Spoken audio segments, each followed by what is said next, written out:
বরুড়া 4টি ইউনিয়নকে সম্প্রতি চান্দিনা উপজেলার সংসদীয় আসনের সঙ্গে যুক্ত করার তীব্র প্রতিবাদ জানান স্থানীয়রা।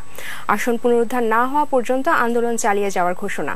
সুমন রায়ের ক্যামেরায় কুমিল্লার প্রতিনিধি হুমায়ুন কবির রনির রিপোর্ট, জানাচ্ছেন ফয়সাল সরকার। জাতীয় সংসদের বরুড়া উপজেলার সংসদীয় আসন নাম্বার কুমিল্লা 8। সম্প্রতি নির্বাচন কমিশন এই উপজেলার 4টি ইউনিয়ন চান্দিনা উপজেলার সংসদীয় আসনের সঙ্গে যুক্ত করে। এর প্রতিবাদে রাস্তায় নেমেছে স্থানীয়রা, পালন করছে নানা কর্মসূচি। গঠন করা হয়েছে 21 সদস্য বিশিষ্ট সর্বদলীয় সংগ্রাম কমিটি।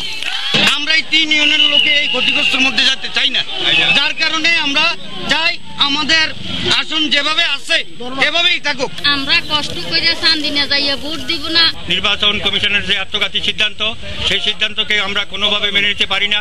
স্থানীয়রা জানায়, বিভাজিত ইউনিয়নগুলোর থেকে বরুড়া সদরের চেয়ে চান্দিনার দূরত্ব অনেক বেশি। এখান থেকে চান্দিনা যেতে আমাদের 15 কিলোমিটার রাস্তা। এই জন্য আমাদের এই 3 ইউনিয়নের মানুষ কোনোদিনও মানবে না। 1.5 কিলোমিটার বরুড়া সদর দূর থেকে আমরা 10 কিলোমিটার দূরে চান্দিনার সাথে গিয়ে সংসদীয় নির্বাচন করা আমাদের পক্ষে কোনোদিনও সম্ভব নয়। বরুড়া সংসদীয় আসনটা আমরা পুনর্বহাল চাই। স্থানীয় উপজেলা চেয়ারম্যানও এই দাবির সঙ্গে একাত্মতা প্রকাশ করেন। এই আসনটাকে পূর্বে যেভাবে ছিল সেভাবে থাকার জন্য যা যা করা প্রয়োজন আমরা সরকারের কাছে সেগুলো তুলে ধরব এবং আমরা আমাদের আন্দোলন চালিয়ে যাব। সিদ্ধান্তের ক্ষেত্রে জনগণের দাবিকেই প্রাধান্য দেওয়া হয় বলে জানালেন জেলা নির্বাচন কমিশন কর্মকর্তা। জনগণের আবেদন বা আকাঙ্ক্ষাকে অবশ্যই কমিশন বিবেচনায় রাখছে। আসন পুনরুদ্ধারের জনগণের দাবির যথাযথ মূল্যায়ন করবে সরকার, এমনটাই চাওয়া বরুড়াবাসী।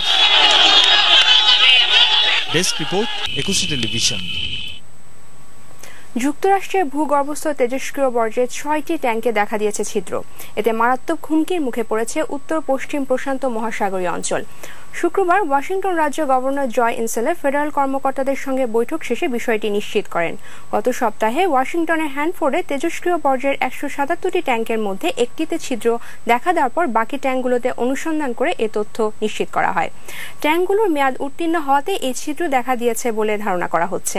তবে খুব শীঘ্রই সমস্যার সমাধান করা হবে বলে জানিয়েছেন মার্কিন সিনেটর।